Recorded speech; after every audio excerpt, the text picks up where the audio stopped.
You either die a hero, or you live long enough to see yourself become the villain. I can do those things because I'm not a hero. I'm whatever Gotham needs me to be.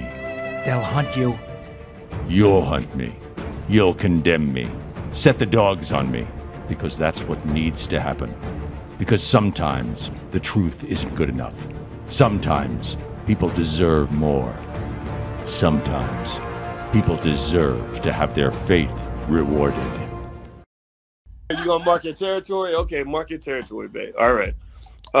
So anyway, first I want to say thank you. Somebody gave Eubanks Entertainment. You gave $100 donation, man. I appreciate that so much. I'm honored by that. Thank you very much. And that's just how I feel. Like, I kind of feel like with, I really think, I get that, right? I get the idea of pushing Black women to be more accountable. It bothers me when everybody's like, oh, you're a queen. Oh, you're perfect. Oh, your relationships aren't good because men don't step up to the plate, and Black men are the reason that you're not happy. And I hate that. Like, that drives me crazy, because I'm like, okay, at what point are we holding women accountable for anything? And that drives me nuts. So I'm all for the accountability toward women, because I think that's necessary. Those are the women I respond to, the women that hold themselves accountable. I respect that.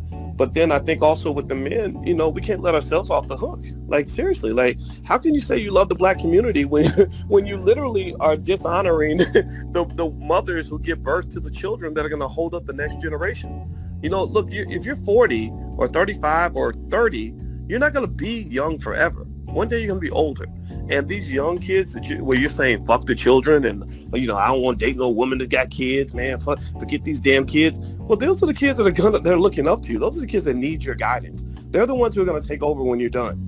So if you really care about the Black community, you will care about the children. If you say you don't care about the kids, then you don't care about Black people. Seriously, I don't understand how you can say I care about the Black community when you say, simultaneously say, I refuse to date a woman who has children because I don't care about those kids. If their own daddy ain't around, then who gives a shit?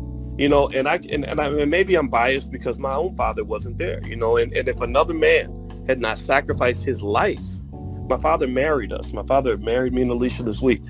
He sacrificed his life to be with us. Me and my mama didn't have shit. I mean, my mom was 17 years old. She gave birth to me. When she gave birth to me in the hospital, nobody was there. My father wasn't there. My grandmother wasn't there. Nobody was there. It was me and her. And so my father came along, and my one that raised me, and he stepped in where another man wouldn't, and he could have been a player. He could have spent his time getting high. He used heroin when he was over in Vietnam. He talks about that. He could have sat around. He could have just been a dope fiend his whole life. He could have been one of these dudes sitting around drinking and smoking, getting high, having sex with random women. He could have been like, man, I'm 22 years old. I'm supposed to live my best life. He didn't do that. You know what he did? He said, I'm going to come home to this woman every day, and I'm going to take care of her little big head son, and I'm going to get past whatever ego I have that makes me feel like because he's not my son, I don't have to care about him. And the thing was, I didn't know the difference. Like, I thought that was my father. So if he had just done whatever other people might have told him to do, I would have felt abandoned. It would have hurt it would have broke my heart, to have him just abandon me at the age of 5 or 6 years old because he wants to go chase some ass. In fact, he had relatives who were telling him, like, why are you taking care of this other man's kid? Like, what the hell is that? And I don't like that energy because that sounds too much like ego. Like, if you're not mine, like if I didn't make you, then you're not worthy of my love. Well, fuck you. If you think that way, I'm sorry. If you think that way, then I feel sorry for you. You've totally lost all the meaning and relevance of what it means to raise a child. It ain't about you and your ego all the time. It's really about, again, the question is, what are you trying to do? Are you trying to spread love in the world or hate? Are you trying to elevate the community or destroy it? Are you trying to be there for people or abandon them? I personally, people don't agree. They've never, I can't say I've been applauded for this all the time, but I've always felt if a child is right there in front of me and that child needs food, I don't care who the parents are. My job given to me by God is to get some food for that child. If that child is depressed and sad and feels unworthy, well, it's my job given to me by God to give that child whatever worthiness and validation they need in order to feel better about themselves. Like, that's my job. I need to tell you to lift your head up and tell you that you're beautiful, tell you that you're smart, tell you that you can do it. Like, that's my job. And when I hear so many men just kind of say, well, woman got kids, well, she's a low quality woman, I'd rather go date the big booty hoe who got no children. I just kind of think that that's kind of immature. It's very shallow, superficial. It's not a knock against women who don't have kids. Like, I understand. Yeah, I mean, there's a consequence. You've got some bad baby daddies, and especially you talk about women that's got like 3-4 kids with 3-4 different daddies. I mean, that's a complex, terrible situation to go into in many cases. In fact, Alicia has 3 kids, and if they had 3 different daddies, I probably would have looked at it differently from the fact that they have the same daddy. Also, the fact that their daddy is a good guy and I can work with him and he's mature, that makes it easy. That allows us to come together as mature adults to make sure these children are going to be okay, that they're going to be in good shape, right? The daughters are super protected because both of their fathers will fight and kill to protect them, right? But then you can imagine how that can go wrong. So I think that what it really, really speaks to at the end of the day is we got to think more about our families. We got to think about more about how they're structured. We have to think about who we're choosing to mate and procreate with. We got to think more about how we respond to each other, because some of what you see on the internet is very unhealthy, and it's going to destroy your life. And so if you want to know why I wanted to get married, and again, I can't sit here and pretend like every choice I make is always perfect. For all I know, I hope not. I mean, for all I know, it could be a mistake. I don't know. I did it because I wanted. I like the idea of that structure. I do. I just like that. I'm an empire builder. If you start a business, it's got to be structured a certain way. You got to incorporate, and you got to set up your articles of incorporation. Anyway, folks, let me get this off my chest. I am certainly tired of black men, conscious community black men especially, that have channels commenting on this space and not showing up. Either one or two things. Either you leave this space alone and talk about what you talk about, or come over and engage. There's one thing about YouTube, especially as many streams as go on, it's very easy to pop up in somebody's stream and engage with people. There's tons and tons and tons of places that are fairly regulated where you can pop up and engage with the people that you want to talk to instead of talking at them. That clip I played about Boyce Watkins talking about stepfathers and it not being taboo, but it being frowned upon. Even in the story that he told about his stepfather and what his family told him, it was frowned upon back then. Why are people getting their panties in the bunch now? Keep telling people that even back then it was frowned upon. My grandmother, who was born in 1910, frowned upon it. It's something that it was not suggested that you do. As a man, taking on kids that weren't yours.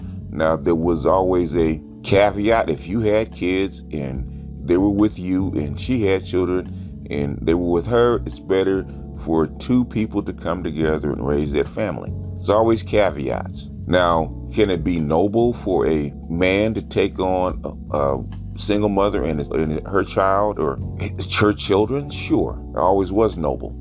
But it was always seen as a sacrifice, something noble to be done, not for people to be shamed into doing it. Stop trying to shame black men into doing something that even way back then was frowned upon. Now, black men have always been socialized to do this. Take on a single mother and become a stepfather. In the kin network, it wasn't that unusual, but the thing is, it was still not suggested, and certainly not something that men were actually encouraged to do, much less shamed into doing. Now, individual people, individual men, if they want to take that risk and make that sacrifice, they're perfectly willing. Russell Wilson just did it, and people suggested that he didn't because he didn't have any children and had a lot of money. But he decided to do it. It's perfectly fine. It's working out for him. I have no problem with Russell Wilson and people like Russell Wilson taking on women with children or women with a child. And sometimes that stuff can work out very well. A lot of times that stuff can go left. Even back then, it could go left. But at least back then, the women and children knew how to get on code and be agreeable and follow the dictates of the man that took them in. And it was society agreed upon. If that man was going to take that risk and take on that burden, he got the utmost respect from that woman and that child. That code those things no longer exist, Boyce. That's how come you hear this furor. That's how come you hear this angst about taking on single mothers. It didn't come out of nowhere. And to say that black men should step up and fix this kind of stuff is something that is always put on the burden of men. Or you're going to get old one day, you need to fix these kids. No, we don't. You're going to get old one day and all you need to do is die. What is the term? It's better to raise strong children than fix broken men, right? It's not a man's burden. It's not black men's burden to come in and clean up and fix broken women. When we can start frowning upon women having babies out of wedlock and stop throwing them baby showers, then maybe, just maybe, we can get back to the way it was. And maybe, just maybe, black men will start doing what they used to do, which is actually saving these black women and these children. When black women start getting some humility about the men that come in and actually help them out with the kids. I don't care if the dude has a job or not. These children do need two adults in a household, okay? They work together. Black women have forgotten that. They've forgotten a lot of things. And the thing is that you are feeding that mindset that it's a must and a duty for black men, single black men, to take on the burden of a woman and children. It's not their duty. Never has been. Stop pushing that propaganda. Your stepfather's own folks counseled him against it, and that's years ago. So saying that this is something that we used to do, no. You know, there's an old term that my grandmothers used to say about taking on a ready-made family, taking on a woman with children, especially if she had the child out of wedlock. One thing if the husband died and she's a widow, but especially taking on a woman that had a baby out of wedlock. It's frowned upon. Both were frowned upon. One, the girl having a baby out of wedlock, and two, the guy taking on her and her child, especially who had the baby out of wedlock. And that was even with black men in society being on code. That actually push women to actually make better choices about the men that they sired kids with, that they sired kids for. So to come in and start shaming black men about their choices, especially the manosphere, because we know who you're talking about. We know who you're talking about. And I'm getting tired of you guys throwing pot shots at the black manosphere. If you want, at least Tommy comes over. Tommy's actually starting to come over and engaging. And you're pissed off that Kevin Samuels is over here telling the truth about baby mamas. That is something that's not new. You act like this just started to happen. And black men are supposed to swoop in with their capes and save this community for free and endure all kind of humiliation and disrespect from that woman. The women need the help. The children need the help. They're the ones that need to get on code first before the men even do, because he's making a sacrifice. Way before, I do mean way before, the man even thinks about taking on a woman and child, that woman and child has to be on code, because he is making a sacrifice. He is doing a noble thing, and basically trying to force that sacrifice on men is immoral. That's his conscience. That's not his burden. He didn't do it. He's not responsible for it. And yes, you can love the black community and not take on single mothers. You sure can. Do those single mothers love the black community not to place men under that burden and their children under that burden, which is something that's never discussed. You always point out the men, never point out the women. Do the women love the black community enough not to do this kind of stuff? Because back then, women got shamed for this. And we've become way too accepting of this kind of behavior. And this kind of talk about black men accepting this kind of behavior I think is reprehensible. I really do.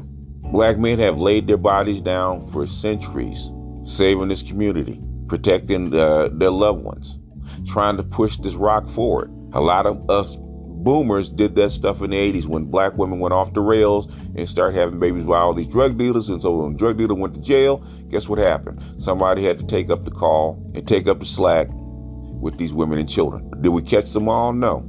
Caught most of them. But telling black men to keep doing this perpetually, it's a little much, especially when the rewards that they get are diminishing.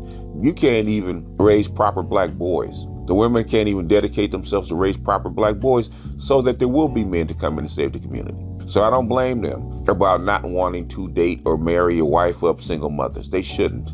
Now that's something should have been left up to the individual. And basically, just like your stepfather went against the suggestion of wifing up a single mother and child, And you saying that he could have ran hoes and stuff like that? Well, he could have. He could also have married a woman without children and lived a very productive life that way.